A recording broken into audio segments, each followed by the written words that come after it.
Okay बच्चा party will start with structure of atom. आप inside the atom जो भी इसको बोलना चाहें, ठीक है. एटम बेसिकली होता क्या है? What is an atom? Okay smallest, लेकिन समझते क्या है आप इसके बारे में? ये तो आपने बोल दिया बोलने के लिए कि smallest particle which can not be divided further. देखो जैसे ये बिल्डिंग है, ठीक है, ये बिल्डिंग है या कोई वॉल है, लेट्स से, ठीक है, let's say there is a building और अ वॉल. ये भाई साहब किससे बना होता है? ऐसे छोटे छोटे आपके ब्रिक से बना होता है. इन ब्रिक से ये पूरा वॉल बना है. तो हम बोल सकते हैं ये ब्रिक जो है एक स्मॉलेस्ट यूनिट है, ठीक है.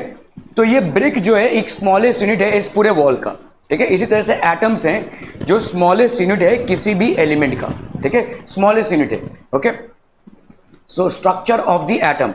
तो introduction we have learn that atoms and molecules are fundamental building blocks of all matter. चाहे भाई साहब गोल्ड हो, गोल्ड फॉयल हो, तो इसमें कैसे होंगे आपको देखो एटम्स ऐसे अरेंज दिखेंगे. दीज आर बेसिकली एटम्स, ठीक है. What makes the atom of one element different from the atom of the other element? तो एक एलिमेंट का एटम दूसरे एलिमेंट के एटम से डिफर क्यों करता है? Why does it differ? ठीक है. Are atoms really indivisible? क्या ये वाकई में indivisible हैं? तो answer is no. Today they are divisible. They are divisible into electrons, protons and neutrons, ठीक है. तो अभी और ऐसा ये नहीं है. We shall find out the answers to these questions in this chapter activity. तो let's say comb dry hair, ठीक है. Does the comb then attract small pieces of paper? तो आपने देखो ऐसा स्केल से किया रहेगा. आपने वैसा कोम मतलब इसको बाल पे घिसा और छोटे छोटे पेपर के टुकड़े रख दिए, तो ये पटक से इसमें चिपक जाएंगे, ठीक है. If you have ever conducted this, ठीक है. तो ये क्यों हो रहा है? देखो ये आपका स्केल है, ठीक है. इसको जब आप बेसिकली अपने हेयर से, या कोम है, कोम भी ले लो आप, इसको भी जब भी आप अपने हेयर से कर रहे हो तो इसमें क्या हो रहा है? फ्रिक्शन प्रोड्यूस हो रहा है. इस फ्रिक्शन के चलते क्या होगा? इसका टेम्परेचर बढ़ेगा, जिसके वजह से यहाँ के इलेक्ट्रॉन्स यहाँ आएंगे. अगर यहाँ के इलेक्ट्रॉन्स यहाँ आएंगे तो पॉजिटिव चार्ज हो जाएंगे, ठीक है. तो जब भी आप छोटे छोटे पेपर पार्टिकल्स को इसके सामने लाएंगे तो ये अट्रैक्ट होंगे, क्योंकि चार्जेस जो है वो अट्रैक्ट करते हैं बॉडीज को.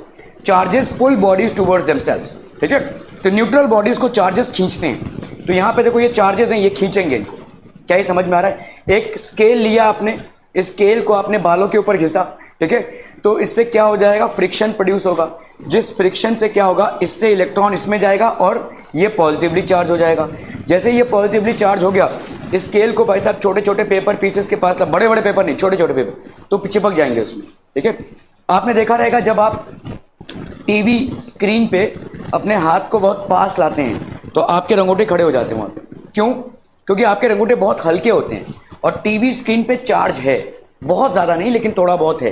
कैथोड रे ट्यूब्स है वो, ठीक है. तो थोड़ा बहुत चार्ज उसमें है. ये चार्ज जो है वो बेसिकली आपके रंगोटों को अट्रैक्ट करता है. They pull it off and they stand, ठीक है. समझ में आ रहा है ये? Okay so this is basically what we mean by atoms. Comb dry hair, does the comb then attract small pieces of paper? तो क्या ये स्मॉल पीसेस ऑफ पेपर को अट्रैक्ट करेगा? बिल्कुल अट्रैक्ट करेगा. So this will attract small pieces of paper. Rub a glass rod with a silk cloth. तो एक glass rod को आप सिल्क क्लॉथ से रब करो, या कुछ नहीं करना है तो अपने बालों पे ही रब करो, ठीक है. If you happen to basically rub it on your hair then also it will work the same way. Rub a glass rod with a silk cloth and bring the rod near an inflated balloon. Glass rod attracts a balloon. तो कोई balloon है, inflated balloon, बहुत ही हल्का होता है, तो आप देखोगे वो बलून उसके साथ चिपक जाएगा, ठीक है. छोटे छोटे पेपर पीसेस को लाओगे वो भी उसके साथ चिपक जाएगा. ये चिपकने की जो टेंडेंसी हो रही है वो कहां से हो रही है? चार्जेस हो रहे हैं उसमें. ये चार्जेस कहां से आ रहे हैं? क्योंकि चार्जेस हैं. इसका मतलब आपने जो बोला कि एटम्स के एटम न्यूट्रल होता है वो गलत है. एटम्स के अंदर चार्जेस हैं ऐसे, ठीक है. क्लियर है?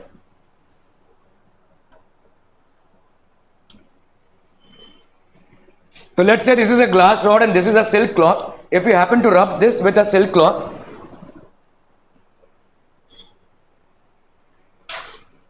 Now you bring a balloon. ऐसा बलून जो नीचे गिरा हुआ है वो नहीं, इन्फ्लेटेड बलून, क्योंकि उसका वेट बहुत कम हो जाता है जैसे वो इन्फ्लेटेड हो जाता है. So let's say if we happen to bring an inflated balloon, we will see that the balloon sticks to this glass rod, ठीक है. ये भाई साहब इस पे चिपक जाएगा, ठीक है.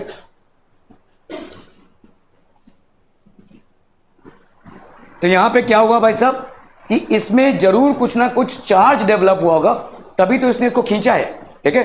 There has been some amount of charge. From these activities can we conclude that on rubbing two objects together they become electrically charged. तो दो ऑब्जेक्ट्स को जब भी हम रब करते हैं they become electrically charged. On rubbing two objects together they become electrically charged. हाँ होगा यस होगा.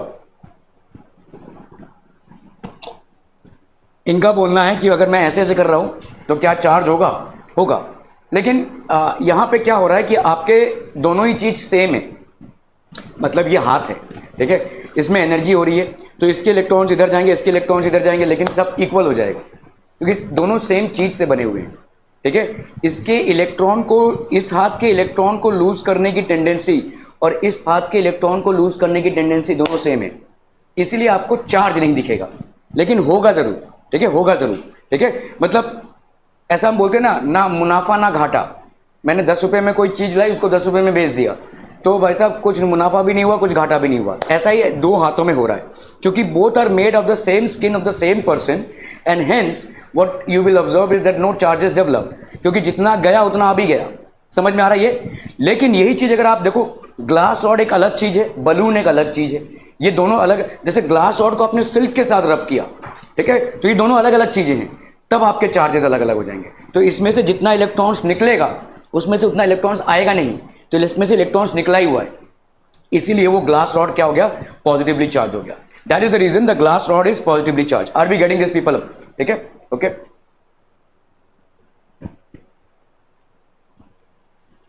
तो अभी क्वेश्चन है कि ये चार्जेस आ कहां से रहे हैं. चार्जेस की उपस्थिति तो हमने देख ली, लेकिन ये चार्जेस बेसिकली आ कहां से रहे. ठीक है, where are these charges coming from? Within the atoms present in the comb and the glass rod. These simple experiments tell us that some charged particles are present in the atoms of matter. So the atom is divisible. अभी तक हम क्या पढ़ते आए? देखो, atom के बारे में सबसे पहले बोला था डाल्टन ने, और इन्होंने विदाउट कोई एक्सपेरिमेंट कंडक्ट किए ऐसे ही हाइपोथेटिकली बोल दिया था कि भाई साहब हर चीज एटम से बनी हुई है, लेकिन इन्होंने कोई एक्सपेरिमेंट नहीं किया था. ये सही थे, लेकिन इनके कुछ थियरीज गलत थी. जैसे इन्होंने बोला था कि एटम जो है तो इनडिविजिबल है, लेकिन अभी हम देख रहे हैं एटम्स में हमको प्रोटॉन्स मिलता है, इलेक्ट्रॉन्स मिलता है, न्यूट्रॉन्स मिलते हैं, तो डिविजिबल तो हो गया ये. ठीक है, फिर इन्होंने बोला था एटम्स आर इलेक्ट्रिकली न्यूट्रल. आज भी वो सही है, लेकिन न्यूट्रल एटम्स और चार्ज एटम्स भी होंगे. ठीक है, आयंस में कन्वर्ट होना. सो the atom basically is divisible. ठीक है, many scientists contributed in revealing the presence of charged particle in an atom. So discovery of subatomic particles. अभी हम बात करेंगे subatomic particles की, मतलब जो एटम्स के अंदर है. तो subatomic particles क्या क्या है आपके? न्यूट्रॉन्स, प्रोटॉन्स, इलेक्ट्रॉन्स, ये सब आपके भाई साहब क्या हैं? These are all subatomic particles. और भी बहुत सारे subatomic particles हैं, लेकिन फिलहाल आपको जो जानना है, समझना है, पढ़ना है, वो है आपके इलेक्ट्रॉन्स, प्रोटॉन्स एंड न्यूट्रॉन्स. क्या ये समझ में आ रहा है? Okay. It was known by 1900 that the atom was not a simple indivisible particle but combined at least one subatomic particle. ठीक है, तो इसमें कम से कम एक subatomic particle है. J.J. Thomson, a British physicist, was born in Chatham Hill, a suburb of Manchester, on 18th of December 1856. He was awarded the Nobel Prize in Physics for his work on the discovery of electrons. He directed the Cavendish lab at Cambridge for 35 years and 7 of his research assistants subsequently won Nobel prizes. तो इनके experiment से हुआ Thomson's atomic model. तो Thompson ने basically क्या किया, एक ऐसा ग्लास रॉड लिया और उसके अंदर एनोड और कैथोड. थॉमसन पास इलेक्ट्रिसिटी पास किया इन्होंने एट हाई वोल्टेज, बहुत हाई वोल्टेज पे, 10,000 वोल्टेज से ज्यादा, through a gas at a very low pressure taken in a discharge tube. तो उन्होंने क्या किया, ये एक डिस्चार्ज ट्यूब है, देखो. ठीक है, क्या हो गया भाई साहब, ये एक डिस्चार्ज ट्यूब है. यहां पे आपका एनोड कैथोड है. ठीक है, ये आपका डिस्चार्ज ट्यूब है. ठीक है, इन्होंने क्या किया, इस डिस्चार्ज ट्यूब में यहां पे लेट्स से वैक्यूम पंप है, बहुत लो प्रेशर में किसी गैस को रखा. ठीक है, लो प्रेशर, बहुत लो प्रेशर में, मतलब गैस को निकालते गए ऑलमोस्ट 0.01 मिलीमीटर, इतना. ठीक है, इतने लो प्रेशर में रखा और high doses of electricity, approximately 10,000 volts का इलेक्ट्रिसिटी इन्होंने डाला. ये क्या हो रहा है भाई साहब?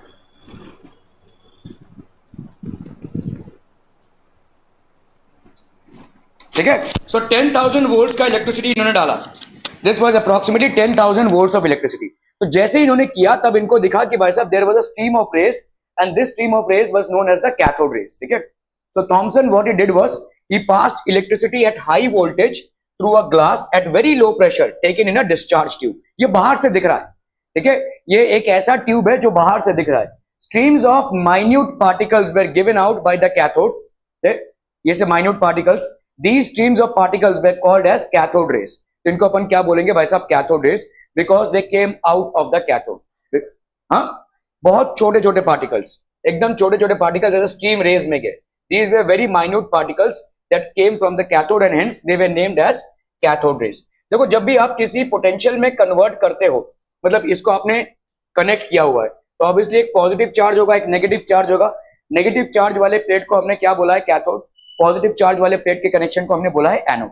और यहाँ पे हमने पोटेंशियल डिफरेंस क्रिएट किया है. ये potential difference more than 10,000 volt है. ठीक है, तो ये कैथोड रेज इमर्ज हुए. These streams of particles are known as cathode rays because they come out of the cathode. ठीक है, ये भाई साहब cathode rays. Cathode rays consist of small negatively charge particles called electrons. Cathode rays किन से बने हुए होते हैं भाई साहब? इलेक्ट्रॉन से बने हुए होते हैं. ठीक है. Since all the gases form cathode rays, it was concluded that all the atoms contain negatively charged particles called electrons. तो सारे गैसेस में ये देखा गया. ठीक है, गैसेस को डिस्चार्ज ट्यूब में बहुत लो प्रेशर पे आप लाएंगे और हाई वोल्टेज पास करेंगे, तब ये फिनोमेना देखने को मिलेगा. अगर आपने गैसेस को हाई प्रेशर में रखा है तो भी ये फिनोमेना देखने को नहीं मिलेगा. और अगर आपने गैसेस को लो प्रेशर में रखा है लेकिन आपका जो वोल्टेज अप्लाई किया वो बहुत कम है, तो भी ये फिनोमेना देखने को नहीं मिलेगा. जैसे यहाँ पे भी अगर आप देखोगे किसी भी चेंबर में अगर आपने वोल्टेज अप्लाई किया है लेकिन गैसेस को बहुत लो प्रेशर पे आपने नहीं रखा है, हाई प्रेशर पे रखा है, तो भी आपको ये फिनोमेना. तो दोनों भी कंडीशंस होनी चाहिए, बहुत बहुत लो प्रेशर और बहुत हाई वोल्टेज, तभी जाकर आपको ऐसा दिखेगा. ठीक है, तभी जाकर आपको दिखेगा ये इलेक्ट्रॉन्स, आपको एक बीम दिखेगी. तो ये जो बीम है ये हमको दिख नहीं रही है, इनविजिबल है. लेकिन यहाँ पे अगर हमने जिंक सल्फाइड का स्क्रीन होता है, जिंक सल्फाइड स्क्रीन मतलब कैसे बताऊं आपको? देखो, जैसे ये मजदूर लोग काम करते हैं ना, देखो रास्ते में तो एक लाल कलर का जैकेट पहनते हैं, देखो, और लाल कलर के जैकेट में ऐसे व्हाइट कलर का वो होता है, हाँ, रिफ्लेक्ट करता हो, ताकि जो रात को अगर काम कर रहे हो तो गाड़ियों की लाइट से वो पहचाने जा सके, है ना, to locate. That is the reason that they have to wear this. ठीक है, सो दैट लोग अलर्ट हो पाए कि हाँ भाई आगे लोग काम कर रहे हैं. तो इसी तरीके का स्किंटिलेशन बोलते हैं हम. जैसे ही ये भाई साहब आपके कैथोड रेज यहाँ पे पहुंचेंगे, ऐसे चमकेंगे ये सब, तो there will be scintillations that will be produced. ठीक है, यहाँ पे क्या प्रोड्यूस होंगे भाई साहब? स्किंटिलेशंस. ठीक है, when the cathode rays are reaching here, scintillations will be produced and that basically denotes that cathode rays are emerge. तो जैसे ही इन्होंने बहुत एक डिस्चार्ज ट्यूब में बहुत लो प्रेशर पे हाई वोल्टेज पे करंट डाला, तो आपको भाई साहब ऐसे स्किंटिलेशंस या कैथोड रे इफेक्ट्स मिले. ठीक है, और कैथोड रेज किन से प्रोड्यूस होते हैं? नेगेटिवली चार्ज पार्टिकल से. और इन नेगेटिवली चार्ज पार्टिकल्स को अपन क्या बोलते हैं? Electrons. These negatively charge particles are known as electrons. Are we clear to this one people? Okay okay okay. So अभी हम बात कर रहे हैं भाई साहब थॉमसन प्रपोज. तो इसके पहले थॉमसन ने क्या बोला था कि प्लम पुडिंग मॉडल है. जैसे आपने वाटरमेलन को अगर काटा तो उसके अंदर आपको एक रेड हिस्सा दिखता है और ये भाई साहब उसके सीड्स दिखते हैं. तो थॉमसन ने बोला कि भाई साहब ये जो सीड्स हैं, इट्स लाइक हर एटम के अंदर ये ऐसा है. ये जो सीड्स हैं they are like the positively charge negatively charge electrons, और ये जो रेडिश पार्ट है ये आपका भाई साहब ये आपका पॉजिटिवली चार्ज पार्ट है. ठीक है, तो और दूसरा बोला कि भाई साहब वाटर मेलन मॉडल या प्लम पुडिंग मॉडल. ये पुडिंग बेसिकली एक केक की तरह होता है जिसमें हाँ भाई साहब तू पूरा स्कैन कर ले उसका पेपर वही लिख दे. प्लम पुडिंग मॉडल में यहाँ पे क्या है? रेजिन्स है, resins. These resins are basically मतलब किशमिश जिसको हम बोलते हैं. These reagents are representing what? The electrons, and the rest of the part is representing protons. ठीक है, तो थॉमसन ने बोला कि भाई साहब ऐसा ही अरेंजमेंट होगा. लेकिन अगर ऐसा अरेंजमेंट होता है तो भाई साहब नेगेटिव और पॉजिटिव तो मिल गए तो मतलब जीरो हो जाएगा, मतलब चार्ज एग्जिस्ट ही नहीं करेगा. लेकिन चार्ज तो एग्जिस्ट कर रहा है. ठीक है, सो कोई और ही अरेंजमेंट होगा जहां पे पॉजिटिव और नेगेटिव एक साथ मिल नहीं पा रहे हैं. पॉजिटिव कहीं और पे है और नेगेटिव कहीं और पे है. तो Thomson propose the model of an atom to be similar to that of a Christmas pudding, या हम इसको वाटरमेलन मॉडल भी बोल सकते हैं. This is also known as watermelon model. ठीक है, प्लम पुडिंग मॉडल या वाटरमेलन मॉडल दोनों भी बोलते हैं इसको. ठीक है, the electrons in a sphere of positive charge. तो इलेक्ट्रॉन्स कहां पे है भाई साहब? In a sphere of positive charge. We are were like a currant dry fruits in a spherical Christmas pudding. ठीक है, तो ड्राई फ्रूट्स हैं वैसे वैसे क्रिसमस पुडिंग में। सो ये इलेक्ट्रॉन्स जो हैं they are in a sphere of positive charge, और ये स्फीयर ऑफ पॉजिटिव चार्ज को हम क्या बोलते हैं? कर्नल। ठीक है, क्लियर है? बहुत जोर से उबासी आ रही है ना।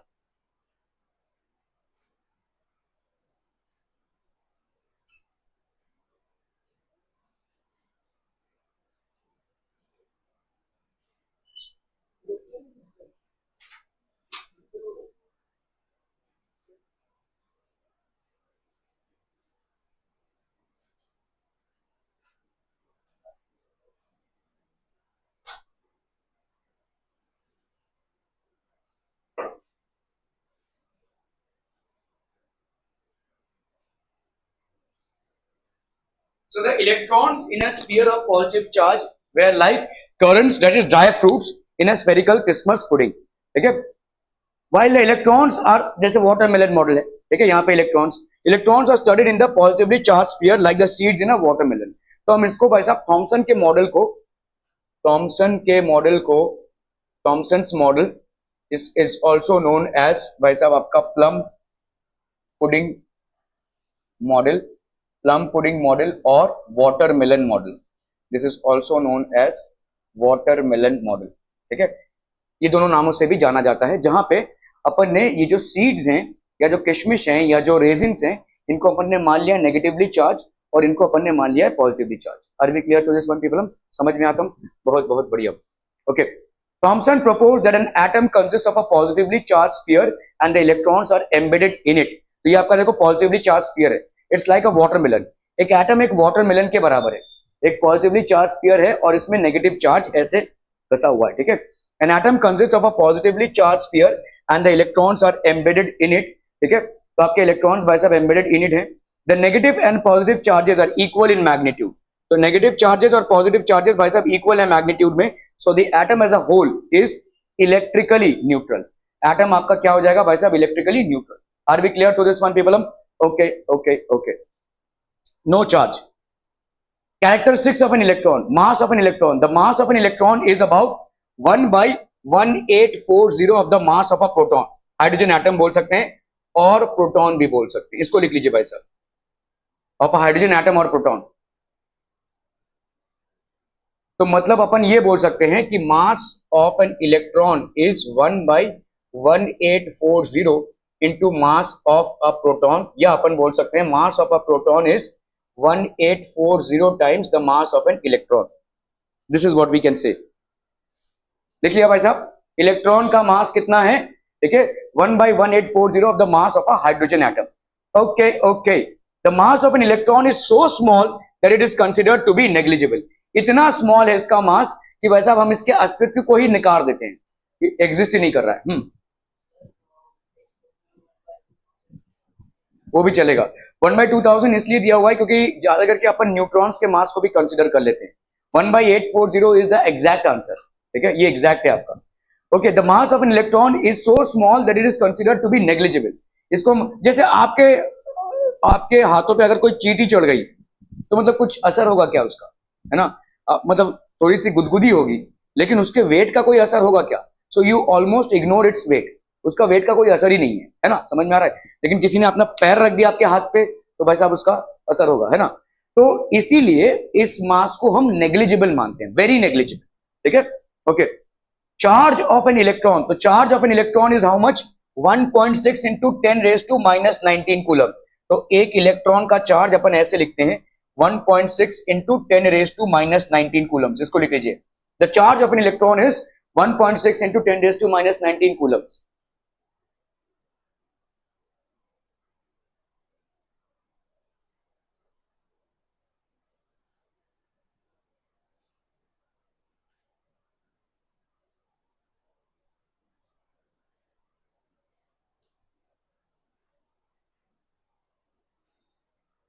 ठीक है, the relative charge of an electron is -1। Relative charge मतलब क्या बोलते हैं हम? हाँ, साइन। रिलेटिव चार्ज मतलब -1, मतलब अगर मैं बोलूं एक इलेक्ट्रॉन तो -1 आप मान लोगे। ठीक है, -2 -3 ऐसा। अगर हम बोले एक इलेक्ट्रॉन तो आप -1 -2 -3 ऐसा मान लीजिए, तो रिलेटिव चार्ज बोलते हैं इसको। एक्चुअली में कूलम में चार्ज होगा 1.6। तो आपका जो इलेक्ट्रॉन का देखो, एक इलेक्ट्रॉन का चार्ज कितना है 1.6 इंटू 10⁻⁻19 कूलम, ठीक है। एक प्रोटॉन का चार्ज कितना है, वही सेम है 1.6 इंटू 10⁻⁻19 कूलम, लेकिन इसको अपन माइनस में लिखते हैं, इसको प्लस में लिखते हैं। समझ में आ रहा है? एक इलेक्ट्रॉन का चार्ज है -1.6 और एक प्रोटॉन का चार्ज है +1.6, सेम ही है, क्वांटिटी सेम है, लेकिन एक माइनस में और एक प्लस में है, ठीक है, क्लियर है? अभी जैसे मैं आपको बोलूं कि 4 प्रोटॉन्स, ठीक है, 4 प्रोटॉन्स एंड 2 इलेक्ट्रॉन्स, इनका टोटल चार्ज बताओ भाई साहब कितना हो जाएगा? तो 4 प्रोटॉन का 4 पॉजिटिव चार्ज और 2 इलेक्ट्रॉन्स का -2, तो इसका मतलब कितना टोटल चार्ज हो गया? +2 मतलब 2 इंटू 1.6 इंटू 10⁻⁻19, तो इसको अपन लिख सकते हैं 3.2 इंटू 10⁻⁻19 कूलम। क्या ये समझ में आ रहा है? ठीक है, यही मतलब है इसका कि प्लस और माइनस क्यों असाइन कर रहे हैं। Are we clear on this one people? हम समझ में आता है, बहुत बढ़िया भाई साहब, बहुत है बढ़िया। ओके, तो इसके बाद आए भाई साहब Goldstein discovered the presence of a new radiation in a gas and call them as canal rays. Canal rays basically आपका क्या था? पॉजिटिवली चार्ज रेज था, मतलब जो आपके एनोड रेज थे, ठीक है, दे वर आल्सो नोन एज। तो गोल्डस्टीन ने इसको डिस्कवर किया था, गोल्डस्टीन ने बेसिकली डिस्कवर किया किसको? कैनाल रेज को, ठीक है। Goldstein discovered the canal raise, ठीक है। दीज रेज वर पॉजिटिवली, तो ये देखो आपका डिस्चार्ज ट्यूब है, अगेन ये डिस्चार्ज ट्यूब है, ठीक है। यहाँ पे भाई साहब पॉजिटिवली चार्ज प्लेट से कनेक्टेड है, नेगेटिवली चार्ज प्लेट से कनेक्टेड है, हाई वोल्टेज डाला है, लो प्रेशर डाला है आपने, तो यहाँ पे आपको दिख रहा है कि ये माइनस, और यहाँ पे आपको धीरे धीरे अभी प्लस दिख रहा है, ठीक है। As soon as this pass this, तो देन दे बिकम प्लस, ठीक है। तो ये हो गया आपका canal rays, these are known as canal rays. This subatomic particle had a charge equal in magnitude but opposite in sign to that of electron। तो एक प्रोटॉन का चार्ज भाई साहब क्या होता है? ठीक है, 1.6 इंटू 10⁻⁻19 कूलम्स, ठीक है। एक इलेक्ट्रॉन का चार्ज क्या होता है? -1.6 इंटू 10⁻⁻19 कूलम्स। जैसे आपने पढ़ा, देखो सब एटॉमिक पार्टिकल क्या मिल गया आपको? प्रोटॉन्स, ठीक है। had a charge equal in magnitude and opposite in sign to that of an electron। एक इलेक्ट्रॉन के equal in magnitude and opposite in sign नहीं, ठीक है। Had a charge equal in magnitude and opposite in sign to that of an electron. क्या ये समझ में आ रहा है भाई साहब? Are we clear on this one? Okay, its mass was approximately 2000 times, शायद यही बोल रहे हो तुम, its mass was approximately 2000 times that of an electron. तो इसका मास जो था, ठीक है, तो हम ऐसा बोल सकते हैं कि mass of a proton is approximately 2000 times approximately the mass of an electron.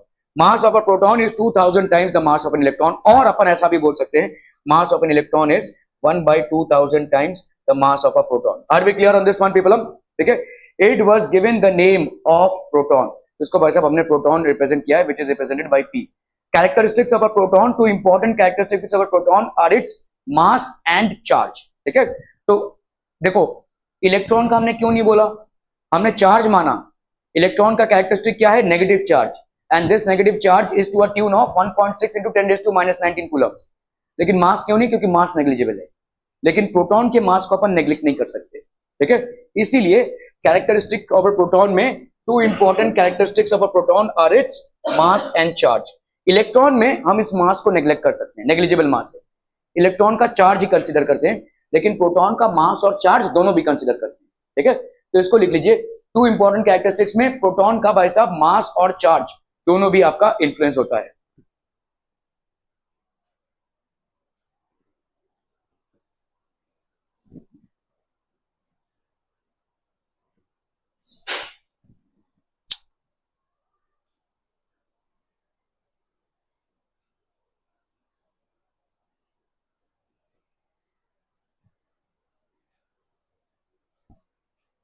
Mass of a proton, the proton is actually hydrogen atom which has lost it's electron. तो एक ऐसा हाइड्रोजन एटम है जिसका इलेक्ट्रॉन लॉस हो गया है। The relative mass of a proton is 1 atomic mass unit. Charge of a proton ये कितना हो जाएगा? Charge of a proton is equal and opposite to the charge of an electron. तो चार्ज जो है प्रोटॉन का वो इक्वल और ऑपोजिट है to the charge of an electron. So the absolute charge of a proton is 1.6 into 10⁻⁻19 coulomb of a positive charge, ठीक है। In other word the relative charge of a proton is +1, ठीक है।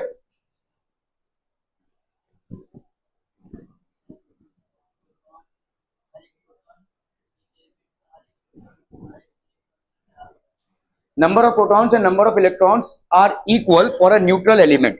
लेकिन कभी कभी चीजें charge हो जाती हैं, तो कभी कभी इलेक्ट्रॉन ज्यादा हो जाते हैं, कभी कभी प्रोटॉन्स ज्यादा हो जाते हैं। अगर प्रोटॉन्स ज्यादा हो गए तो वो न्यूट्रल एटम नहीं रहेगा, it will be a positively charge ion. अगर इलेक्ट्रॉन्स ज्यादा हो गए तो वो न्यूट्रल एटम नहीं रहेगा, it will be a negatively charge ion. ठीक है, क्लियर है? Okay, he was known as the father of nuclear physics, E Rutherford. He is famous for his work on radioactivity and the discovery of the nucleus of an atom with the gold foil experiment. He got the Nobel Prize in chemistry. Ernest Rutherford was interested in knowing how the electrons are arranged within an atom. Rutherford designed an experiment on this. In this experiment, fast alpha particles basically क्या हैं? What are alpha particles? These are positively charged particles. These are positively charged particles. Alpha particles हैं। जो helium होता है, helium atom, यहाँ पे 2 और 4, इसमें से हमने 2 इलेक्ट्रॉन्स को निकाल दिया, तो ये हो जाएगा भाई साहब हीलियम 2। ठीक है, यहाँ पे हो जाएगा आपका 2+, 2 इलेक्ट्रॉन्स को माइनस कर दिया, हीलियम है। ठीक है, what is an alpha particle? An helium atom which has lost its 2 electrons is an alpha particle. What is an alpha particle? Alpha particle has positive 2 units of charge. And what is an alpha particle? A helium atom which has lost its 2 electrons is known as an alpha particle. इसको लिख लीजिए भाई साहब।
Okay, सो इन्होंने क्या किया भाई साहब, एक गोल्ड फॉइल पे अटैक करवाया, किसका? अल्फा पार्टिकल्स का। अब बीम ऑफ अल्फा पार्टिकल्स को अटैक करवाया एक थिन गोल्ड फॉइल पे। फॉइल मतलब क्या होता है? जैसे आप देखो टिफिन की पैकिंग करते हैं एल्यूमिनियम फॉइल से, वैसा ही gold foil, very thin sheet. ठीक है, it is basically known as a foil. In this experiment fast moving alpha particles were made to fall on a thin gold foil. ठीक है, alpha particles. Alpha particle is a positively charge particle, इसको लिख लीजिए भाई साहब। Alpha particle is a positively charge particle having 2 units of positive charge and 4 units of mass. ठीक है, 2 units of positive charge, तो इसको अपन ऐसे लिखते हैं, देखो हीलियम 2+। ठीक है, यहाँ पे आपका भाई साहब हीलियम 2+ लिखेंगे alpha particle. Alpha particle is basically, alpha particle is written as helium 2+। इसने अपने 2 इलेक्ट्रॉन्स खो दिए हैं। Helium atom which has lost its 2 electrons is basically known as an alpha particle. ठीक है, okay, so gold foil experiment, यहाँ पे देखो एक सोर्स लिया है हमने which is basically a radioactive. ठीक है, ये एक रेडियो एक्टिव एलिमेंट है, तो a source which is basically a radioactive element is taken. ठीक है, इस सोर्स से भाई साहब अपन क्या करा रहे हैं? ठीक है, in front of the source keep a thin gold foil, एक थिन गोल्ड फॉइल रखा हुआ है हमने, thin sheet made up of gold, और इस पे हमने स्ट्राइक करा है। The first ray passes through the gold sheet, तो फर्स्ट रे आपका गोल्ड शीट से पास कर रहा है। ठीक है, the first is passing through the gold sheet. stand near the fence and throw the stone towards the fence. ठीक है, the first passes through the gold sheet, the stone passes through the fence. ठीक है, देखो जैसे इसको ऐसे सोचो कि अगर एक ऐसा फेंस है, इसमें से आप एक स्टोन फेंक रहे हो, फटाफट जाएगा भाई साहब, stone passes through the fence to the other side. ठीक है, तो इसी तरह से the first ray passes through the gold sheet. Why does this happen? Because there is a lot of empty space. काफी सारा एम्प्टी स्पेस है जिसके वजह से ये जा पा रहा है ना. ये अल्फा पार्टिकल यहां से क्यों जा पा रहा है? Because there is a lot, यहां पे आपका गोल्ड फॉइल है, तो गोल्ड फॉइल मतलब एटम है गोल्ड का, गोल्ड के एटम में काफी सारा एम्प्टी स्पेस है जिसकी वजह से ये जा पा रहा है. ठीक है, so the first ray passes through the gold sheet. It definitely means that there is a lot of empty space inside the gold foil, because of which it is able to easily pass through. ठीक है, so the gold foil, therefore there is a lot of empty space inside the gold foil. ठीक है, for which it easily passes through. ठीक है, there's a lot of empty space. There's a lot of empty space between the two planks of the fence, hence the stone passes through. भाई अगर मैं यहां से पत्थर फेंक रहा हूं तो ये अंदर से जा रहा है, काफी सारा एम्प्टी स्पेस है, इसके वजह से जा रहा है. तो अगर मेरा अल्फा पार्टिकल्स जो है वो गोल्ड फॉइल को आराम से क्रॉस करता हुआ निकल रहा है, तो there is obviously a lot of empty space inside the gold foil. ठीक है, तो इसका मतलब क्या हो गया? एटम के अंदर काफी सारा एम्प्टी स्पेस है. ठीक है, this concludes. Similarly in the gold atom there is similarly in the gold atom there is a lot of empty space from where the alpha ray passes by. तो obviously यही conclusion निकलता है कि काफी सारा empty space है. ठीक है, let's see the reason behind this. तो हमारा रीजन भाई साहब क्या हो जाएगा? अगर हमने एक पत्थर को फेंका, ठीक है, तो अभी हमने देखा कि एक कुछ रेज जो है पीछे आ गए. तो देखो इस फेंस में अगर मैंने पत्थर फेंका तो ऑल पॉसिबिलिटीज ये पास करेगा, लेकिन ऐसा भी तो हो सकता है कि इस फेंस को हिट कर जाए, और हिट करेगा तो वापस आएगा. तो इसका मतलब ऐसा भी कुछ पोर्शन है जहां पे अल्फा पार्टिकल हिट करके वापस आ रहा है. So there is a portion in the atom in which if the alpha particle strikes it returns back. ठीक है, the second ray hits the gold plate, the second stone hits the fence and turns back. ठीक है, why does this happen? ये क्यों हो रहा है? This happens because the stone hits the plank and doesn't allow the stone to pass through. तो stone ने hit किया प्लैंक को और वो पास नहीं हो पाया. ठीक है, similarly in the gold atom there is a positively charged part which turns the positive charge alpha rays. तो ये पॉजिटिवली चार्ज पार्ट है जो पॉजिटिवली चार्ज पार्टिकल को भाई साहब पीछे फेंक रहा है. ठीक है, तो ये आपका गोल्ड फॉइल हो गया भाई साहब. ठीक है, मेजॉरिटी ऑफ द रे, ज्यादा करके जितने भी आपके रेज हैं, passes through the gold sheet. This shows that the part from which the positively charged alpha particle turns back is very small. तो इसका मतलब आपको दिख रहा है कि ज्यादा करके जो रेज है वो पास हो रहे हैं, मतलब ज्यादा करके एटम के अंदर एम्प्टी स्पेस है. Mostly within the atom there is a lot of empty space for the rays to easily pass through. जो चिट्टे पुट्टे आपको दिख रहे हैं वापस होते हुए, इसका मतलब थोड़ा सा ही पोर्शन है जहां से वो रिपल्स होकर वापस आ रहा है. ठीक है, majority of the rays passes through the gold sheet. ज्यादा करके रेज आपके गोल्ड शीट से पास हो रहे हैं. This shows that the part from which the positively charged alpha particle turns back. तो वो वाला पोर्शन जहां से हिट करके अल्फा पार्टिकल रिटर्न हो रहा है वो काफी स्मॉलर पोर्शन है. ठीक है, एक्चुअली ये स्मॉलर पोर्शन को अपन बोलते हैं न्यूक्लियस, और न्यूक्लियस होता है पॉजिटिवली चार्ज. तो अल्फा पार्टिकल क्या है? Positively charge. ये अगर न्यूक्लियस के पास आ रहा है तो ये पॉजिटिवली चार्ज है, ये भी पॉजिटिवली चार्ज है. तो like charges repel each other, तो इसलिए रिपेल होकर वापस आ रहा है, हिट भी नहीं कर रहा है, ये रिपेल होकर वापस आ रहा है. क्या ये समझ में आ रहा है? अक्सर एटम में जो न्यूक्लियस है उसके स्पेस को अगर आपको समझना है तो आप ऐसे समझिए कि बहुत बड़ा फुटबॉल फील्ड है या क्रिकेट फील्ड है. क्रिकेट फील्ड आपका राउंड होता है, एक बहुत बड़े क्रिकेट फील्ड के एकदम बीचों बीच पिच है. पिच में आप एक राई का दाना रख दीजिए, तो जितना आपका एक राई का दाना स्पेस ऑक्यूपाई करता है as compare to the entire cricket field, almost that is the amount of space that a nucleus occupies as compare to the size of the atom. This is the comparison. इतना छोटा है nucleus. इसका मतलब क्या है? Atom के अंदर ही अंदर बहुत बड़ा एम्प्टी स्पेस है. ये एटम के अंदर ही अंदर बहुत बड़ा एम्प्टी स्पेस है. ये न्यूक्लियस चिंटू सा एक पॉजिटिवली चार्ज पे. तो इसका मतलब ये क्या हो रहा है? अल्फा रेज भाई साहब बहुत बड़ा इनको पोर्शन मिल रहा है जाने का, लेकिन जैसे ये इसके सामने आ रहे हैं तो ऐसे हो जा रहे हैं, या समझ लो इसके सामने नहीं आ रहे, यहां से आ रहे हैं तो थोड़े से डिफ्लेक्ट हो जाएंगे, अ लिटिल ऑफ डिफ्लेक्शन. ठीक है, तो ज्यादा से ज्यादा रेज पास कर रहे हैं. Most of the rays passing through without any interruptions just suggest that there is a lot of empty space inside the atom. Some of these rays are deflecting and some of these are returning back. which means that the center of the nuclear atom, that is nucleus, is positively charged. तो centre जो है positively charge है, लेकिन इसका जो size है वो बहुत लेस है. ठीक है. So conclusion of Rutherford's alpha ray scattering experiment show nucleus of an atom is positively charged. तो आपका जो न्यूक्लियस है एटम का, ठीक है, न्यूक्लियस ऑफ एन एटम ये आपका क्या हो जाएगा, positively charge. Nucleus of an atom is very dense and hard. ठीक है, काफी डेंस है और हार्ड है भाई साहब. Nucleus of an atom is very small as compare to the size of an atom as a whole. तो बहुत ही स्मॉल है. इन तीनों को लिख लीजिए भाई साहब फटाफट, क्विक क्विक क्विक जल्दी से.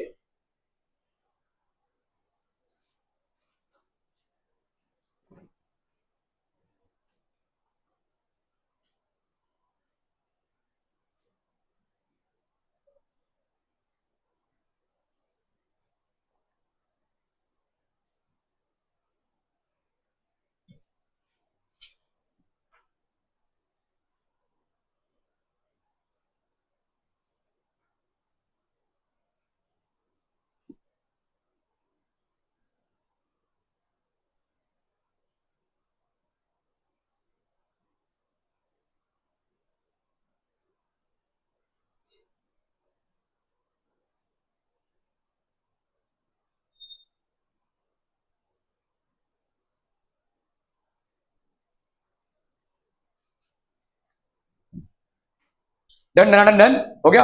Okay, so nucleus of an atom is positively charge, nucleus of an atom is very dense and hard, and nucleus of an atom is very small as compare to the size of the atom as a whole. ठीक है, the radius of the nucleus has been found to be about 10⁵ times smaller than the radius of an atom. 10⁵, अभी 10⁶ मतलब million times हो जाता है. ठीक है, 10⁵ 1 लाख गुना कम है रेडियस. इसको लिख लीजिए भाई साहब, radius of a nucleus has been found to be 10⁵ times smaller than the radius of the atom.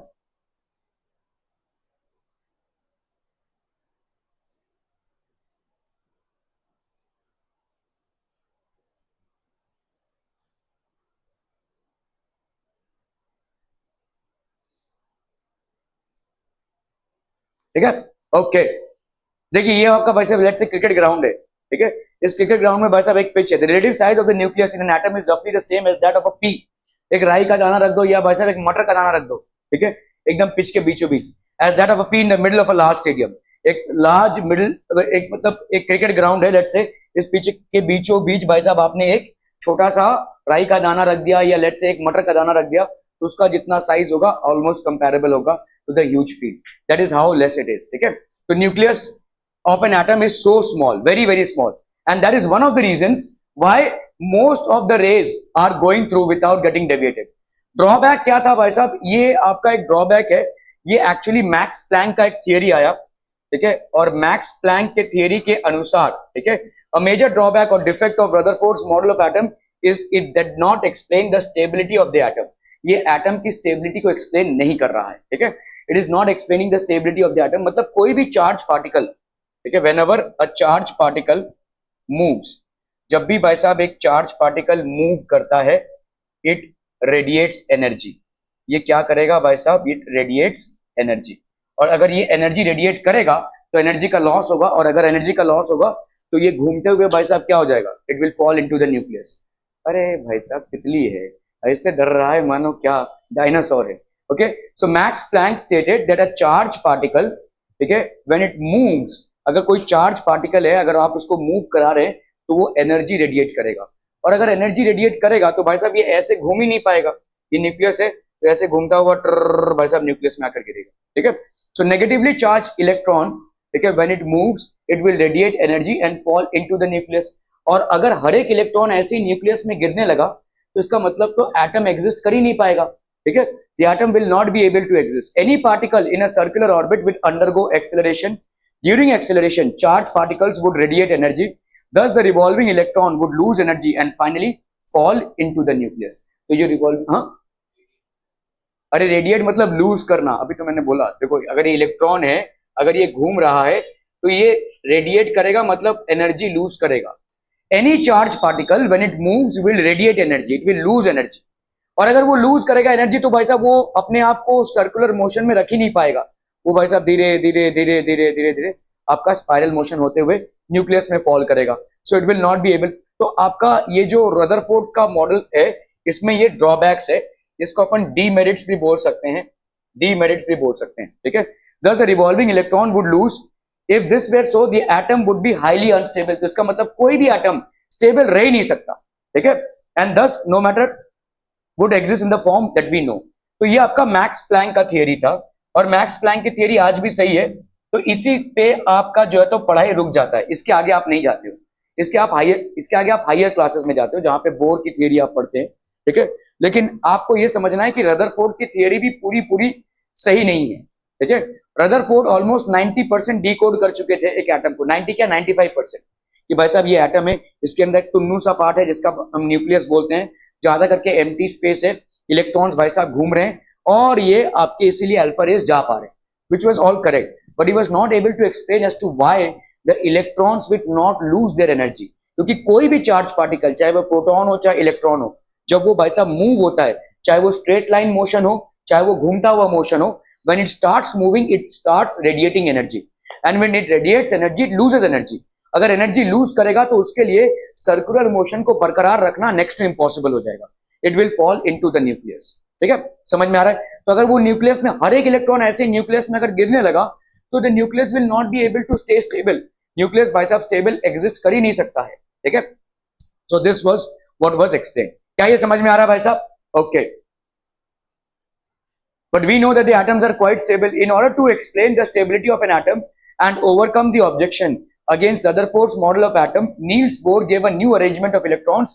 तो Niels Bohr ने बोला एक नया अरेंजमेंट दिया, that too in 1913। इन्होंने बोला कि भाई साहब जब तक आपका इलेक्ट्रॉन एक ऑर्बिट में घूम रहा है, वो ऑर्बिट होता है स्टेशनरी ऑर्बिट, ठीक है। तो the electrons always move in a stationary orbit, and so long as they are moving in a stationary orbit they are not going to lose any energy, ठीक है। so long as the electrons keep on moving in a stationary orbit they are not going to lose any energy, ठीक है। इसको लिख लीजिए, Niels Bohr की theory है 1913 में।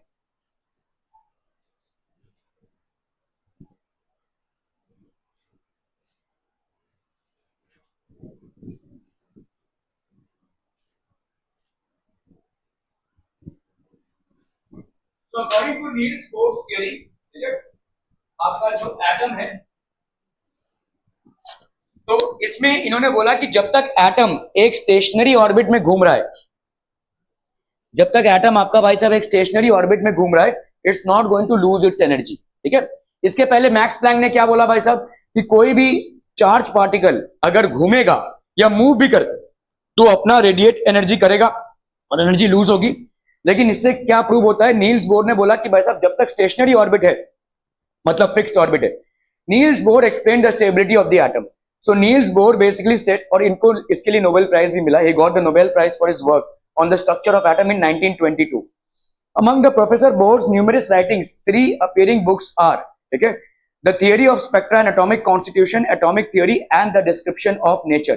So Bohr's model of an atom क्या है? In order to overcome the objections raised, okay, against Rutherford's model of atom, Niels Bohr put forward the following postulates about the model of an atom। ठीक है, देखो atom की जो study हुई है ना वो बहुत स्टेप वाइज हुई है। पहले हमने बोला डाल्टन की थियरी, जो तो भाई साहब एकदम अचानक भयानक में आ गई थी डाल्टन की थियरी। उसके बाद आई भाई साहब रदरफोर्ड थॉमसन का मॉडल, ठीक है। उसके बाद आया रदरफोर्ड का मॉडल, उसके बाद आया बोर्स का मॉडल, ठीक है। हर एक मॉडल में कुछ ना कुछ डिसएडवांटेज था, उसको ओवरकम करते हुए दूसरे डिस्कवरीज हुए। तो पहले तो डाल्टन का मॉडल आया, उसके बाद आया भाई साहब रदरफोर्ड का मॉडल, उसके बाद आया भाई साहब आप डाल्टन के बाद आया थॉमसन का मॉडल, उसके बाद आया रदरफोर्ड का मॉडल, उसके बाद आया भाई साहब नील्स बोर का मॉडल, ठीक है। Okay, so what is basically Bohr's model of an atom? Only certain special orbits known as discrete orbits of electrons were allowed inside the atom। तो ऐसे कुछ discrete orbits हैं, क्या हो गया? discrete orbits हैं जहां पे भाई साहब आपके electrons move कर रहे हैं। Only certain discrete orbits are allowed inside the atom। While revolving in discrete orbits, the electrons do not radiate energy। ठीक है, तो जब तक इन orbits में electrons move करेंगे तब तक उनका एनर्जी लॉस नहीं होगा। अगर आपने बीच में कोई ऑर्बिट डाल दिया तो भाई साहब इलेक्ट्रॉन अपना एनर्जी लूज करेगा। Till the time they are moving in these discrete orbits they are not going to lose their energy. इसको लिख लीजिए भाई साहब, Bohr's model of an atom. These orbits और shells are called as energy levels, इन्हीं को हम बोलते हैं energy levels. So this explain the stability of an atom. इसके पहले लोग ये नहीं एक्सप्लेन कर पा रहे कि रदरफोर्ड का मॉडल का जो ड्रॉबैक है वो कैसे कवर करेंगे। रदरफोर्ड के मॉडल का एक ही ड्रॉबैक था कि भाई साहब इलेक्ट्रॉन्स अगर घूम रहे हैं तो they would radiate energy, and if they radiate energy they are going to lose energy. लेकिन नील्स बोर ने बोला ऐसा नहीं है भाई साहब, जब भी इलेक्ट्रॉन्स घूम रहे हैं they are actually moving in special orbits, and so long as they are moving in special orbits they are not going to lose any energy. These special orbits are known as stationary orbits, इन्हीं को अपन क्या बोलेंगे, stationery orbits.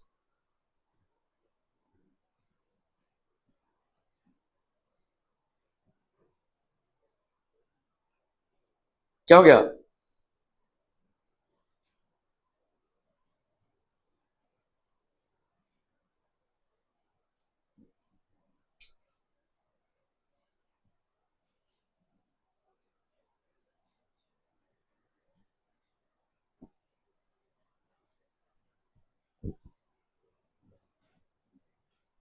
चलिए चलिए चलिए, जल्दी जल्दी जल्दी, फटाफट फटाफट इसको लिख लीजिए जरा।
So while revolving in discrete orbits, electrons do not radiate energy.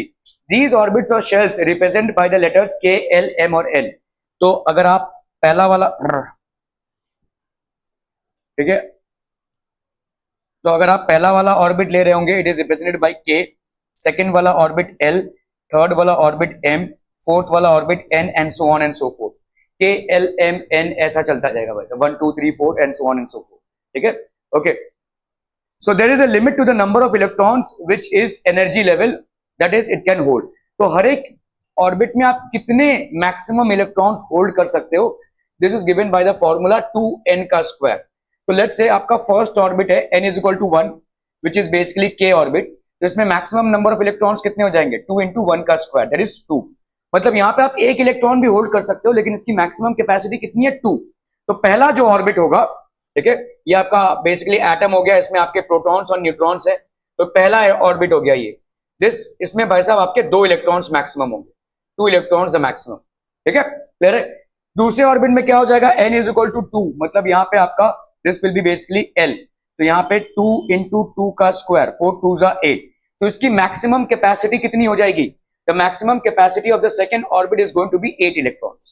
ठीक है, इसी तरह से maximum capacity of the third orbit कितना हो जाएगा, 2 into 3 का square, that is 18। So maximum capacity of the third orbit will be 18 electrons. Are we clear to this one people? So the number of electrons that can be adjusted in an atom, the number of maximum, there is a limit to the number of electrons which is the energy level, that is it can hold the maximum number of electrons which can be accommodated in any energy level of the atom is given by 2n का square, where n is the number of energy level। इसको लिख लीजिए भाई साहब फटाफट।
ठीक है, done done done.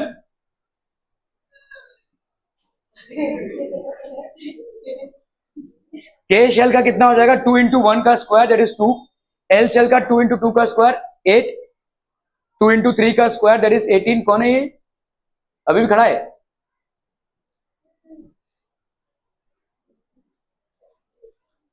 ये लोग थे जो गए अभी यहां से। हाँ, एन शेल का 2 into 4 का स्क्वायर दैट इज 32। चलिए फटाफट से लिख लीजिए इसको।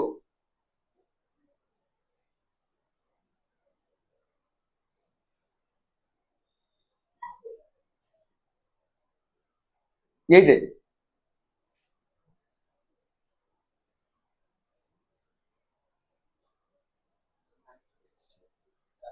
कुछ भी हो सकता है, ऐसा नहीं है सिर्फ 4 शेल होंगे, डिपेंडिंग जैसे जितने नंबर ऑफ इलेक्ट्रॉन्स होंगे उतने नंबर ऑफ शेल्स होंगे।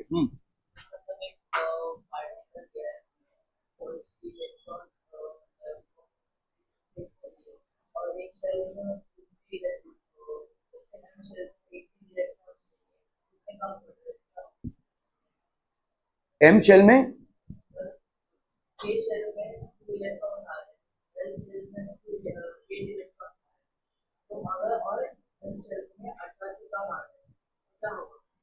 अठारह से कम आ रहे, आपका एक और रूल आता है जिसमें आप लास्ट ऑर्बिट में 8 से इलेक्ट्रॉन नहीं भर सकते। ठीक है, there is another rule in which the last orbit can not have more than 8 electrons. ठीक है, तो समझ लो आपने पहले ऑर्बिट में 2 इलेक्ट्रॉन भरे, दूसरे ऑर्बिट में 8 इलेक्ट्रॉन भरे, तीसरे ऑर्बिट में 18 भरे जा सकते हैं। ठीक है, लेकिन आपके पास लेट्स से 20 है। ठीक है, या लेट्स से समझ लीजिए भाई साहब 16 इलेक्ट्रॉन्स है आपके पास बचे हैं अभी, तो 16 नहीं भरेंगे आप। ठीक है, यहाँ पे आप 8 भरेंगे और इसमें 8 भरेंगे। ठीक है, क्योंकि आपका लास्ट ऑर्बिट में आप 8 इलेक्ट्रॉन से नहीं ज्यादा भर सकते, तो यहाँ पे आप 16 नहीं भर सकते। लास्ट देखो, आप बोलेंगे कि भाई साहब इसका कैपेसिटी तो 18 है, तो कैपेसिटी के हिसाब से आप 16 तो भर सकते हैं इसमें, लेकिन रूल ये बोलता है कि आउटर मोस्ट ऑर्बिट में 8 इलेक्ट्रॉन से ज्यादा नहीं हो सकते। आउटर मोस्ट ऑर्बिट, चाहे वो थर्ड ऑर्बिट हो, चाहे सेकंड ऑर्बिट हो, चाहे फर्स्ट ऑर्बिट हो, चाहे फोर्थ ऑर्बिट हो। फर्स्ट ऑर्बिट की तो बात ही छोड़ दो, उसमें तो 2 इलेक्ट्रॉन की कैपेबिलिटी है, लेकिन बाकी सारे ऑर्बिट्स में आपके 8 इलेक्ट्रॉन से, आउटर मोस्ट ऑर्बिट में 8 इलेक्ट्रॉन से ज्यादा नहीं हो सकते। It can not be more than 8 electrons. ठीक है, अरे बाबा मैं आपको क्या बोल रहा हूं, आप तुम समझ नहीं रहे हो चीजों को। ठीक है, आपका ये 18 इलेक्ट्रॉन्स है, ये कैपेसिटी है, मैक्सिमम कैपेसिटी है, लेकिन जब आप एक्चुअली इलेक्ट्रॉन्स को भर रहे हैं तब आपका जो आउटर मोस्ट ऑर्बिट है वो हमेशा 8 इलेक्ट्रॉन ही कंटेन करेगा, इररेस्पेक्टिव ऑफ इट्स कैपेसिटी। जितना भी उसका कैपेसिटी होने दो, आउटर मोस्ट ऑर्बिट में 8 इलेक्ट्रॉन्स ही होंगे। तो अगर ये मेरा लास्ट ऑर्बिट है, अगर ये मेरा लास्ट ऑर्बिट है और मेरे पास 16 इलेक्ट्रॉन्स बचे हैं, तो आप बोलेंगे इसकी कैपेसिटी तो 18 है, इसमें भर दो 16 इलेक्ट्रॉन्स। नहीं भर सकते आप, क्योंकि अगर मेरा आउटर मोस्ट ऑर्बिट है इसमें 8 इलेक्ट्रॉन से ज्यादा नहीं हो सकते, तो मैं ज्यादा से ज्यादा इसमें कितना भरूंगा, 8, बाकी और 8 नेक्स्ट ऑर्बिट में चले जाएंगे। आउटर मोस्ट ऑर्बिट में ही ये मामला घटेगा, ठीक है। आपको मैक्सिमम 8 ही भरने हैं, मिनिमम नहीं, मैक्सिमम 8 ही भरने हैं आउटर मोस्ट ऑर्बिट में। अभी समझ लो आप इसमें है, एन शेल में है, ठीक है। आपको भाई साहब यहाँ पे लेट से आपने भर दिया, यहाँ पे कितना है इसका 32 है, आपके पास लेट से भाई साहब 35 इलेक्ट्रॉन्स हैं, तो आप भाई साहब मतलब लेट से 30 इलेक्ट्रॉन्स है, 30 इलेक्ट्रॉन्स बचे हैं आपके पास। तो क्या आप इसमें पूरे पूरे 30 इलेक्ट्रॉन्स उड़ा देंगे? नहीं, आप इसमें क्योंकि आउटर मोस्ट ऑर्बिट है तो 8 इलेक्ट्रॉन्स भरेंगे, बाकी के भाई साहब 22 इलेक्ट्रॉन्स आपको अलग अलग में एडजस्ट करना पड़ेगा, ठीक है। You can not fill it in spite of the fact that it has the capacity to adjust those electrons. Still, when you are coming to the outermost orbit, you cannot fill more than 8 electrons. आप 8 electron से ज्यादा नहीं भर सकते, ठीक है। Clear है? Are we clear on this one? ठीक है, तो ये आपको थोड़ा सा याद रखना पड़ेगा। भले ही ये सब आपकी कैपेसिटी है, ये तो आराम से आप निकाल सकते हैं, 2 इंटू एन स्क्वायर, तो 2 into 1 square, 2 into 2 square, 2 into 3 square, 2 into 4 square, ये सब आप और निकाल ही सकते हैं।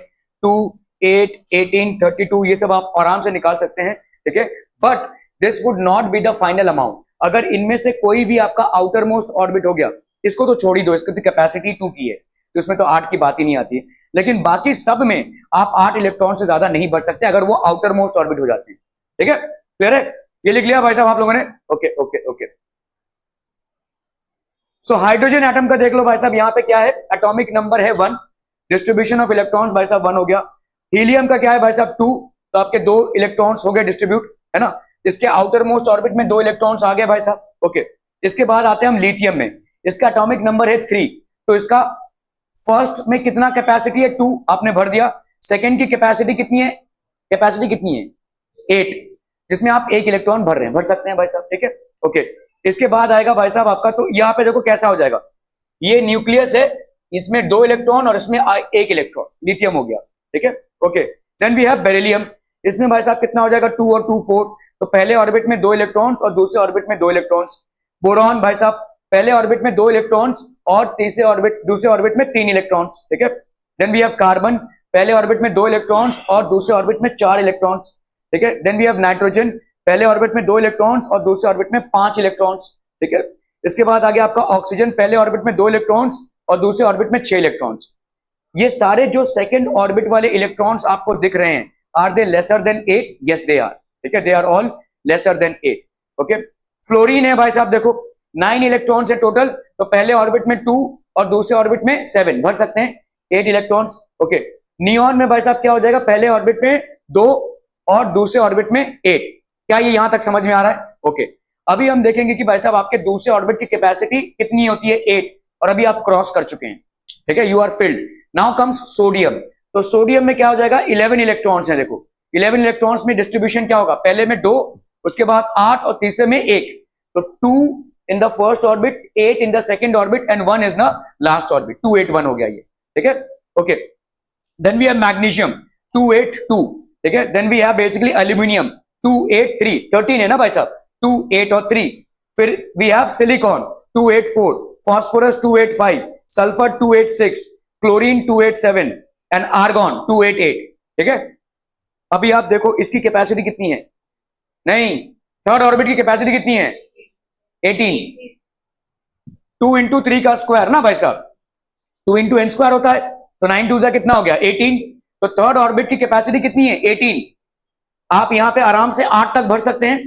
तो अगला वाला एलिमेंट में जो इलेक्ट्रॉन आएगा वो आप कहां पे भरने चाहिए, इसमें भरना चाहिए, लेकिन आप यहां पे नहीं भरेंगे, क्यों? क्योंकि आउटर मोस्ट ऑर्बिट में आपका 8 से ज्यादा इलेक्ट्रॉन नहीं हो सकता, हालांकि इसकी कैपेसिटी कितनी है 18। इसको समझिए, मतलब जैसे ही यहां पे भाई साहब कोई ऐसा एलिमेंट आता है जिसका, अब इसके बाद आएगा पोटेशियम, तो 19 इलेक्ट्रॉन्स वाला आएगा, तो 19 इलेक्ट्रॉन्स के हिसाब से ये हो गया 2 8, और इसमें कितने भर दोगे 9, क्योंकि इसकी कैपेसिटी तो 18 की है। लेकिन ऐसा नहीं होगा, क्योंकि आपका आउटर मोस्ट ऑर्बिट में 9 इलेक्ट्रॉन्स नहीं हो सकते, आपके आउटर मोस्ट ऑर्बिट में कितने इलेक्ट्रॉन्स होंगे 8, तो आपको झक मार के ये 1 इलेक्ट्रॉन को किसमें डालना पड़ेगा, नेक्स्ट ऑर्बिट में।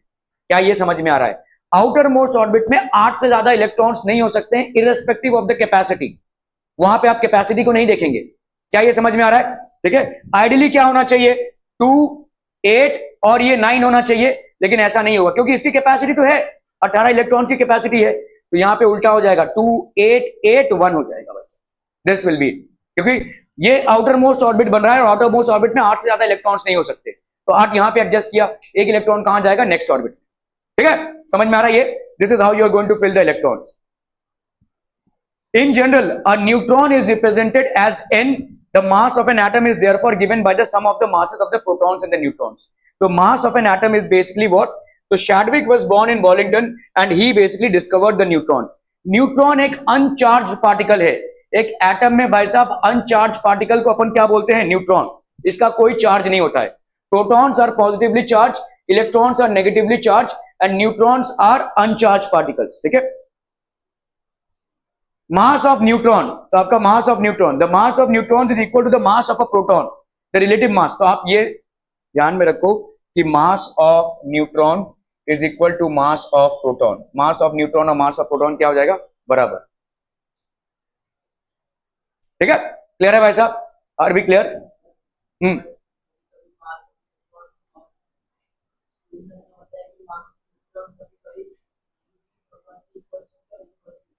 जनरली इसका इक्वली है, मतलब उसके आसपास ही रहेगा। ठीक है, not a very huge difference, nearly equal बोल सकते हैं ऐसा।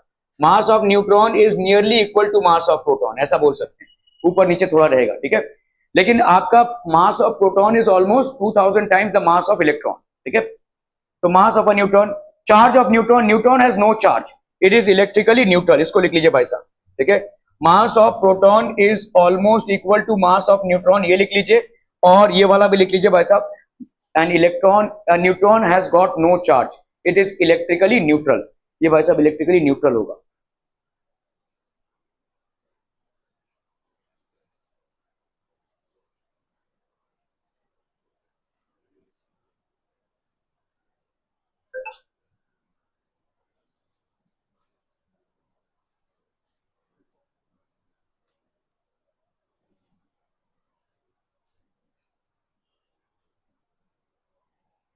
Done done done. Atomic number and mass number. Atomic number है क्या, it is the number of protons in an atom which determines its atomic number, it is denoted by Z of all atoms. ठीक है, तो आपका भाई साहब number of protons है of an atom which determines its atomic number, तो आपका atomic number हो जाएगा ये। ठीक है, all atoms of the same element have the same number of protons in their nuclei and hence they have the same atomic number, same atomic number. No two elements can have the same atomic number। क्या हो गया? No two elements can have the same atomic number, दो elements में same atomic number नहीं हो सकता। ठीक है, ओके, तो इसको लिख लीजिए भाई साहब, it is a number of protons of an atom which determines its atomic number. Electrons हम क्यों नहीं बोल रहे हैं, क्योंकि इलेक्ट्रॉन्स कभी कभी ज्यादा भी हो सकते हैं, कम भी हो सकते हैं। ठीक है, तो इलेक्ट्रॉन्स का ऊपर नीचे होना होता है। The number of protons of an atom which determines its atomic number is denoted by Z for all atoms। सारे atoms के लिए ये Z है। All the atoms of the same element have the same number of protons in their nuclei। आपके जितने भी same element होंगे उनका same number of protons होगा in their nuclei and hence they have the same atomic number। और इसलिए इनका भाई साहब atomic number भी same होता है।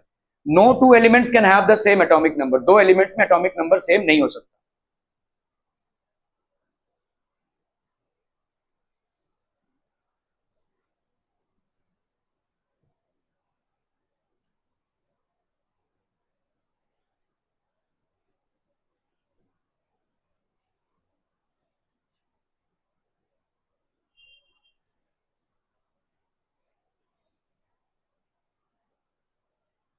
दो एलिमेंट्स का एटॉमिक नंबर कभी भी सेम नहीं हो सकता।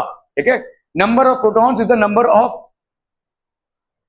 Atomic number can be used to identify an element. तो एक एलिमेंट को अगर आइडेंटिफाई करना है तो उसके एटॉमिक नंबर से अपन उसको आइडेंटिफाई कर सकते हैं। ठीक है, atomic number is basically the identity of an element, ऐसा भी लिख सकते हैं। ठीक है, atomic number is the identity of an element.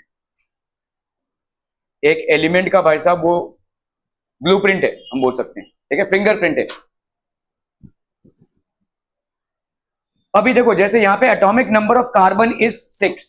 ठीक है, तो इसको अपन क्या लिखेंगे, Z is equal to 6।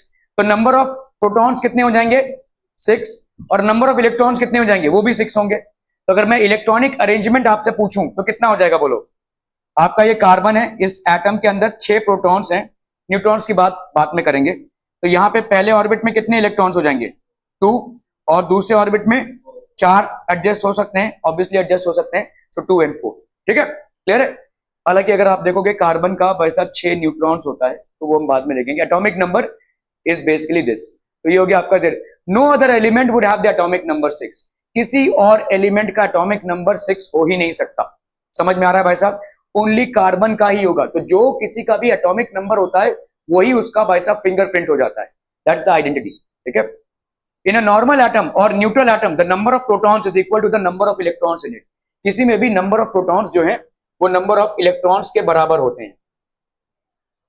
So we can also say that the atomic number of an element is equal to the number of electrons in a neutral atom. देखो दो चीजें हैं, एटॉमिक नंबर को अपन क्या बोल सकते हैं, atomic number is equal to number of protons और equal to number of electrons in a neutral atom.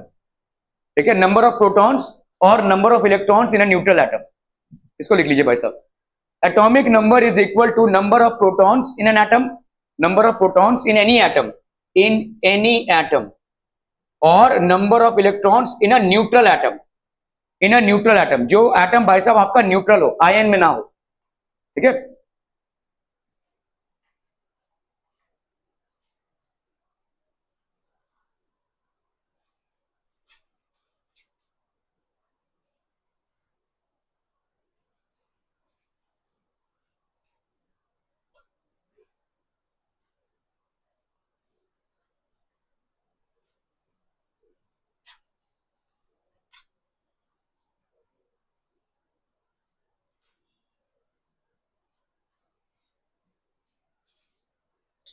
ठीक है, done done done, okay okay.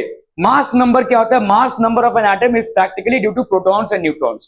तो mass number of an atom को हम ए से रिप्रेजेंट करते हैं, ये हो जाएगा आपका number of protons plus number of neutrons, ये हो गया आपका मास नंबर। एटॉमिक नंबर क्या हो जाएगा, this will be either protons और electrons, protons in any atom, protons in any atom और electrons in a neutral atom, electrons in a neutral atom. ठीक है, समझ में आ रहा है। So mass number of an atom is practically due to protons and neutrons alone.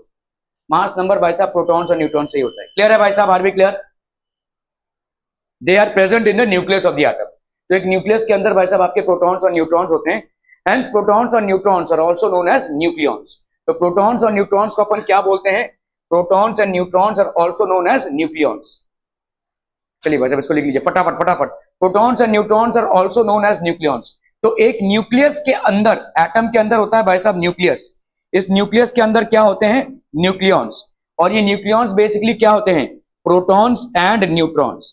ठीक है, एक एटम के अंदर होता है न्यूक्लियस, न्यूक्लियस के अंदर होता है प्रोटॉन्स और न्यूट्रॉन्स। ठीक है, क्लियर है भाई साहब, are we clear on this. These are known as nucleons. For example, mass of carbon is 12U because it has 6 protons and 6 neutrons. ठीक है, तो अपन भाई साहब यहां पे बोल सकते हैं 12U है, मतलब आपका भाई साहब 6 प्रोटॉन्स है और 6 न्यूट्रॉन्स है, मास ऑफ कार्बन एटम। ठीक है, are we clear on this one people, हम क्लियर है, क्लियर है, क्लियर है भाई साहब, बहुत बढ़िया। ओके, तो यहां पे आपका देखोगे, देखो प्रोटॉन्स हैं और इलेक्ट्रॉन्स हैं, प्रोटॉन्स और न्यूट्रॉन्स आपके हो गए जो कहां पे होते हैं, सेंटर पे होते हैं। अभी आप भाई साहब अगर कार्बन का बात करेंगे तो आपने देखा कि कार्बन का एटॉमिक नंबर कितना है, 6। तो मतलब नंबर ऑफ इलेक्ट्रॉन्स कितने हैं उसके, 6। तो पहले वाले ऑर्बिट में कितने हो गए, 2, और दूसरे वाले ऑर्बिट में 1 2 3 4 4 इलेक्ट्रॉन्स। ठीक है, नंबर ऑफ नहीं, जरूरी नहीं है, जरूरी नहीं है। ठीक है, आप देखोगे कहीं तक मतलब कुछ दूर तक सेम रहते हैं, उसके बाद अलग हो जाते हैं। जैसे कैल्शियम का अलग है भाई साहब। ठीक है, तो मतलब कैल्शियम के बाद से जितने भी आपको एलिमेंट्स दिखेंगे वो जनरली अलग दिखेंगे। ऐसा कोई जरूरी नहीं है कि नंबर ऑफ न्यूट्रॉन्स और प्रोटॉन्स सेम हो, इट इज नॉट नेसेसरी। लेकिन नंबर ऑफ प्रोटॉन्स और number of electrons in a neutral atom हमेशा सेम होंगे। अगर चार्ज आयन है तो उसमें गड़बड़ होगा, हो सकता है प्रोटॉन्स ज्यादा हो। अगर प्रोटॉन्स ज्यादा हैं as compare to electrons then it will be a positively charge ion. अगर इलेक्ट्रॉन्स ज्यादा हैं as compare to protons then it will be a negatively charge ion. ठीक है, for example the mass of carbon, mass of carbon कितना है, 12 μ है। तो इसका मतलब भाई साहब 6 प्रोटॉन्स हैं। ये म्यू मतलब क्या होता है, atomic mass unit. This is known as atomic mass unit. This is atomic mass unit, बहुत ही छोटा मास होता है ये, ठीक है। तो 12 म्यू 6 प्रोटॉन्स एंड 6 न्यूट्रॉन्स, इसके बाद साहब 6 प्रोटॉन्स है और 6 न्यूट्रॉन्स हैं। Similarly the mass of aluminium is 27 mu, ठीक है। एल्यूमिनियम में भाई साहब 13 प्रोटॉन्स है और 14 न्यूट्रॉन्स है, 13 प्रोटॉन्स और 14 न्यूट्रॉन, तो ये हो गया आपके 27 म्यू। क्लियर है भाई साहब, are we clear on this one? Okay. So aluminium के अगर देखोगे कितने प्रोटॉन्स है, 13 प्रोटॉन्स, तो भाई साहब इलेक्ट्रॉन्स कितने होने चाहिए, 13, ठीक है। अभी इलेक्ट्रॉन्स को सजा लो, देखो ये हो गया 2, फिर हो गया भाई साहब 8 नेक्स्ट में, और तीसरे में भाई साहब 3, 2 8 एंड 3, 13 मतलब क्या हो जाएगा 2 8 एंड 3, है कि नहीं। So 2 8 and 3। Similarly the mass of aluminium is 27 mu, तो यहाँ पे हो जाएगा 13 protons and 14 neutrons. Are we clear on this one people? समझ में आतम? yes, it will always be until unless it is a charged atom। अगर neutral atom है तो नंबर ऑफ प्रोटॉन्स और नंबर ऑफ इलेक्ट्रॉन्स हमेशा एक ही होंगे, अगर चार्ज एटम है तो अलग होंगे, ठीक है। Clear? Okay, that would be it from my and for today. Thank you so much for your